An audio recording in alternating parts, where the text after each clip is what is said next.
Ustaz, kita mengimani bahwa malaikat wajib diketahui ada 10.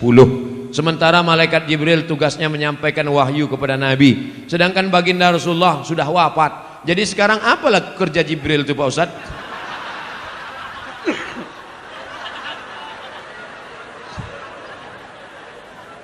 Jibril, Mikail, Israfil, Israel malaikat maut, kiraman katibin, raqib aktid, mungkar nakir, Malik Ridwan. Itu pelajaran anak TK. Sekarang saya sebutkan, innalillahi malaikatan, Allah punya malaikat. Malaikat itu kerjanya yatufuna alal ar, malaikat berkeliling di atas muka bumi. Kalau malaikat menengok ada majelis zikir, dipanggilnya malaikat-malaikat yang lain, halumu ila hajatikum, mari kemari. Ada tak malaikat yang saya sebutkan mencari majelis zikir ini dalam yang 10 tadi? Tak ada. Jangan batasi malaikat hanya cuma 10.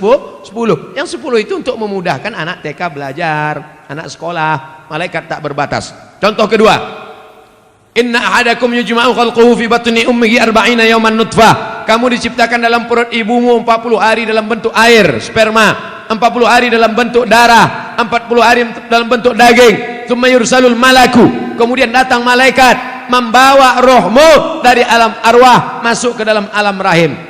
Ada disebutkan nama malaikat yang membawa roh itu? Tak ada. Maka malaikat itu jumlahnya banyak. Apa tugas pokok malaikat itu? Tengok dalam surat Al-Baqarah. Wa nahnu nusabbihu bihamdika wa nuqaddisu lak. Tugas malaikat pokok, tupoksi. Tugas pokok fungsi malaikat adalah bertasbih. Ada malaikat yang sejak diciptakan sampai hari ini bertasbih tak bangkit-bangkit, subhanallah walhamdulillah wa la ilaha illallah wallahu akbar. Ada malaikat 70.000 malaikat masuk setiap hari dikeliling mengelilingi Ka'bah di bawah, di atas itu namanya wal baitil ma'mur, rumah yang dimakmurkan.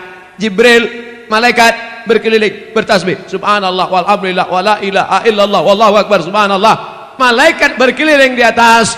Adam alaihissalam rindu ingin menengok Baitul Ma'mur. Ketika turun ke bumi, kata Allah, buatlah bentuknya macam Baitul Ma'mur. Kalau dijatuhkan batu kerikil dari atas pos jatuh ke bawah, maka sama di bawah. Malaikat di atas memuji, mengagungkan Allah, manusia pun di bawah sama, subhanallah walhamdulillah wa la ilaha illallah wallahu akbar. Makanya kalau mau sama ucapan kita dengan ucapan malaikat, mesti banyak-banyak bertasbih. Jadi apalah tugas Jibril sekarang?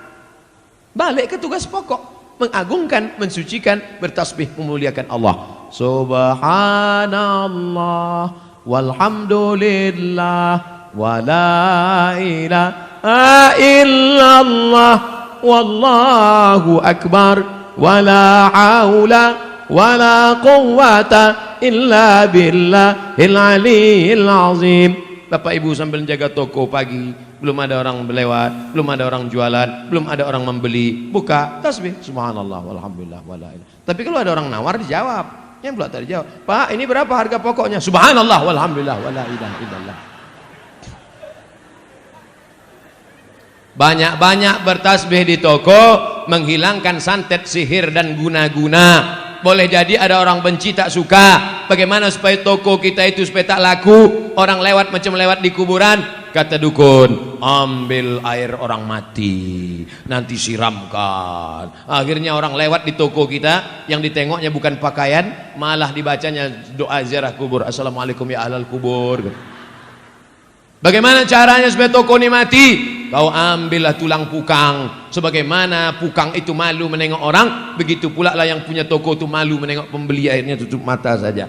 Maka guna-guna ini pagi, sebelum pagi awal masuk membuka, baca Fatihah sekali, Qul huwallah 3 kali, Qul rabbil falaq sekali, Qul rabbin nas sekali, ayat kursi sekali. Habis itu barulah isi dengan tasbih. Ingat, Fatihah sekali, Qul huwallah 3 kali, Qul rabbil falaq sekali, Qul rabbin nas sekali, Fatihah sekali, Qul huwallah 3 kali, Qul rabbil falaq sekali, Qul rabbin nas sekali, ayat kursi sekali. Pagi-pagi pas pertama masuk. Mudah-mudahan Allah Ta'ala jauhkan dari santet, dari sihir, dari guna-guna dan lain sebagainya. Karena sampai hari ini masih banyak pengikut www.hantu.com.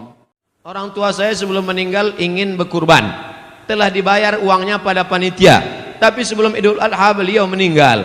apakah itu boleh diteruskan diwakilkan pada anaknya?